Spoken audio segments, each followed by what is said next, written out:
வணக்கம் நண்பர்களே, நாம் அந்த பதிவில் என்ன பார்க்க போகிறோம் அப்படின்னா, இபிஎஃப் கணக்கில் ஆன்லைனின் சுய விவரங்களை புதுப்பிப்பது எப்படி அப்படிங்கிற தலைப்பு தான் நம்ம அந்த பதிவில் பார்க்க போகிறோம். நீங்கள் நம்ம சேனலுக்கு இப்போ தான் புதுசாக வந்திருக்கீங்கன்னா நம்ம சேனலை மறக்காமல் சப்ஸ்கிரைப் பண்ணிக்கோங்க. கூடவே பெல் ஐக்கானையும் ப்ரெஸ் பண்ணுங்கள். அப்போ தான் நம்ம போடக்கூடிய வீடியோஸ் உங்களுக்கு இன்ஸ்டண்ட்டாக நோட்டிஃபிகேஷனில் வரும். வாங்க வீடியோக்குள்ளே போகலாம்.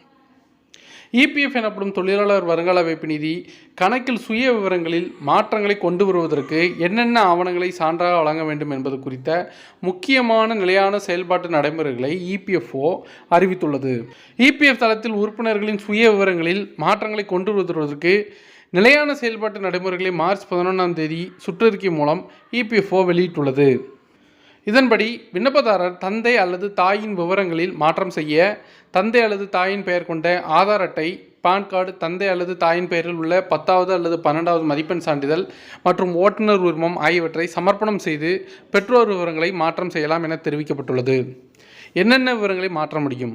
உறுப்பினரின் பெயர், பாலினம், பிறந்த தேதி, தந்தை அல்லது தாயின் பெயர், உறவுமுறை, திருமண நிலை, திட்டத்தில் சேர்ந்த தேதி, விலகும் தேதி, விலகுவதற்கான காரணம், ஆதார் எண் உள்ளிட்ட தகவல்களை ஒருவர் மாற்றிக்கொள்ளலாம். அனைத்து திருத்தங்களுக்கும் உரிய ஆவணங்களை சமர்ப்பணம் செய்வது அவசியமாகும். சிறிய திருத்தங்களுக்கு குறைந்தது 2 ஆவணங்களை தாக்கல் செய்ய வேண்டும் என்றும், பெரிய அளவிலான மாற்றங்களுக்கு 3 ஆவணங்களை தாக்கல் செய்ய வேண்டும் என்றும் சுற்றறிக்கையில் குறிப்பிட்டுள்ளது. பிறந்த தேதியில் மாற்றங்களை கொண்டு வர பிறப்புச் சான்றிதழ், மதிப்பெண் சான்றிதழ் மற்றும் பிறந்த தேதி கொண்ட பள்ளி மாற்றுச் சான்றிதழ், ஆதார், பாஸ்போர்ட், பான் அட்டை, பென்ஷன் பேமெண்ட் ஆர்டர் ஆகியவற்றை சமர்ப்பிக்கலாம். பெயர் மற்றும் பாலின மாற்றங்களுக்கு ஆதார் கட்டாயம் சமர்ப்பிக்க வேண்டும்.